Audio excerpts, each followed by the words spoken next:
मेरा एक रूममेट था और मैं तुमसे बता दूं कि उसकी वजह से हम जल्दी सोते थे टाइम पर। हाँ, क्योंकि वो इतनी तेज खर्राटे लेता था कि हमें लगता था कि इससे अगर पहले सो गए तो ठीक है, इसके बाद हम नहीं सो पाएंगे। और जो जिसके भी कोई रूममेट है कोई खर्राटे लेता है उसे पता होगा कि खर्राटे ना अलग अलग वेरिएशंस हैं। 10 बजे अलग खर्राटा है और 2 बजे अलग। 10 बजे इतना होगा हैं, लेकिन 12 बजे वही खर्राटा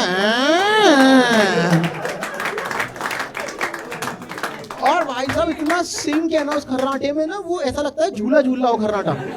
हाँ, वो उतारता है लोग हैं।